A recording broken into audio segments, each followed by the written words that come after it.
सासू माँ देखी ना, ये कैसे पकवान बनाए हैं सरिता ने। मालपुए जरा भी मुलायम नहीं, जरा भी घी दिखाई नहीं दे रहा है। अपनी बहू वंदना की बात सुनकर सुजाता देवी सरिता पर उखड़ गईं। सरिता, जल्दी से यहाँ आ। सरिता बर्तन मांजना छोड़कर सुजाता के पास आकर खड़ी हो गई। जी मालकिन, बुलाया? क्यों री, इससे पहले कभी पकवान बनाए खाए नहीं है क्या? क्या ये कैसे पकवान बनाए हैं तूने? मालपुए ठीक तरह से चाशनी में डूबे भी नहीं है, ना ही घी है। सुजाता की कड़वी बातें खत्म भी नहीं हुई कि उसकी अमीर घमंडी बहू वंदना भी बेचारी गरीब सरिता को खरी खोटी सुनाने लगी। देख सरिता, हम लोग खाते पीते घर से हैं, तू अपनी कंजूसी अपनी गरीब झोपड़ी में छोड़ कर आया कर, यहाँ मत दिखाया कर, समझी? तभी सरिता छलकते आंसू से बोली, बीबी जी, वो रसोई में देसी घी ज्यादा नहीं था, जो था उसी में पकवान बना दिया। अरे तो मेरे पास पैसे की कमी थोड़ी है। बहू, फोन करके कह दे बब्बन को आज ही कि 10 किलो देसी घी घर भिजवा देगा। सरिता को ऐसे ताने रोज मिलते हैं, मगर ये सरिता की मजबूरी है जो वो अपने ही पड़ोस के घर में झाड़ू बर्तन करके अपने परिवार का पेट चला रही है। जहां सुजाता देवी आलीशान बंगले की मालिक हैं, वहीं सरिता पड़ोस में बसी कच्चे आंगन झोपड़ी की बहू, जहां सास ससुर नंद 2 बच्चे सरिता और उसका पति है। काम खत्म कर सरिता घर आती है, जहां पाकी और चीनू उसके हाथों को एकदम भिड़ाई देखे जा रहे थे। माँ, तुम मालपुए लाई हो ना? मुझे तब से खुशबू आ रही थी। मुझे भी रस भरे मालपुए खाने हैं, दो ना पकवान, दो ना माँ। अपने दोनों गरीब बच्चों को हाथ पसारे देख उस गरीब बहू का मन भर आया। बच्चों, मालपुए मैंने मालकिन के लिए बनाए थे, मैं लेकर नहीं आई। सुनते ही दोनों बच्चों की आस टूट जाती है और चीनू गोमती के पास रोते हुए आता है। दादी, मुझे पकवान खाने हैं, पैसे दो ना, फिर मैं अतिथि हलवाई के हाथ से गुजिया कचौड़ी खाएंगे। चीनू, तेरी गरीब दादी को देने वाला कौन है? तुझे पता है ना, तेरे पिताजी अभी घर में हैं, ऐसे जिद नहीं करते। तभी जीतू अफसोस जताते हुए खुद को कोसने लगता है। अरे कैसा पिता हूं मैं, जो अपने बच्चों को पकवान भी नहीं खिला सकता। माँ, मैं कल से काम पर जाऊंगा, मेरा पैर ठीक है। इतने में नंद नुपुर लकड़ी ले आती है। ये लो भाभी, आज के लिए लकड़ी और कुछ सूखे पत्ते बटोर कर लाई हूँ। मैं सबके लिए खाना बनाती हूँ। तभी राशन में थोड़ा सा आटा देख बहू चिंता में आ जाती है। हे भगवान, इतना सा आटा है, इसमें तो गिनकर रोटी बनेंगी। थोड़े से आटे की रोटी बनाकर सरिता सबको खिला देती है। अगले दिन से जीतू भी मजदूरी करने जाता है। जीतू जी, ये लीजिए, अचार के साथ रोटी रख दी है। बच्चों, ये लो, तुम्हारा भी खाना। तभी चिढ़कर मुंह फुलाए हुए दोनों मना करते हैं। नहीं चाहिए हमें ये गरीबों वाला खाना। किसी भी दिन आप हमें स्कूल के खाने में पूरी कचौरी नहीं देती। हाँ, हमारे सारे दोस्त शाही पकवान लेकर आते हैं और हमें क्या मिलता है?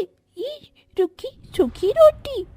दोनों स्कूल चले जाते हैं। सरिता अपने सास ससुर को खाना खिलाती है, जहां रामधन भी दुखी होकर कहता है, अरे बहू, जब बड़े होके मुझसे ये अकड़ी हुई रोटी गले से नहीं होता नहीं, तो बच्चे क्यों न ऊबे?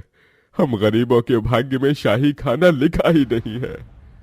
घर की परिस्थितियां कुछ ऐसी थी कि 2 वक्त की दाल रोटी कमाना ही कठिन था, मगर सरिता अपने गरीब ससुराल वालों का हाल समझती थी। किस तरह वो मन मारकर जो मिलता वो खाते। तभी एक दिन जब सरिता काम पर आई तो वंदना ने कहा, सरिता, आज खाने में तो शाही पकवान बनाना। क्यों बीबी जी, कोई मेहमान आने वाले हैं क्या? क्यों, तुम गरीबों के घर कोई मेहमान आता है तभी अच्छा खाना बनता है। वंदना बहू, तुझे नहीं पता क्या? इन जैसे गरीबों के घर में पकवान तो होली दिवाली पर बनते हैं, वरना बाकी के दिन वही उबली दाल रोटी। सरिता की बेइज्जती की आड़ में सुजाता ने एक गरीब के घर की सच्चाई कह डाली थी। सरिता सारा काम खत्म करके घर जाने लगी। तभी वंदना उससे कहती है, अरे ओ सरिता, ये पकवान अपने घर ले जा, तेरे बच्चे खा लेंगे। पर बीबी जी, ये पकवान तो उस दिन के हैं और इसमें से तो बदबू आ रही है। अरे तो क्या हुआ, जरा सा तो बासा है, मगर है तो शाही पकवान ना, तेरे ससुराल वालों ने देखा भी नहीं होगा। ये मालपुए, मिस्सी रोटी, दाल मखनी, शाही पनीर, ले जा। सरिता की आंखों में आंसू भर आए। ये अमीर कोठी वाले लोग बस अपने लिए ही अमीर होते हैं, गरीब को कितना दीनहीन देखते हैं।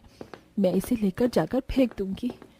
भूले भटके सरिता वो सब घर ले आती है, जहां न सिर्फ उसके बच्चे बल्कि गरीब सास ससुर भी खाने को देखने लगे और चीनू खाने लगा।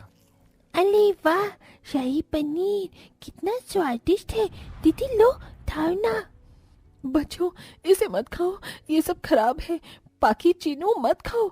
बेटा, अपनी गरीब माँ के पास पैसे आने दो, फिर मैं तुम्हारे लिए ऐसा ही शाही पकवान बना दूंगी।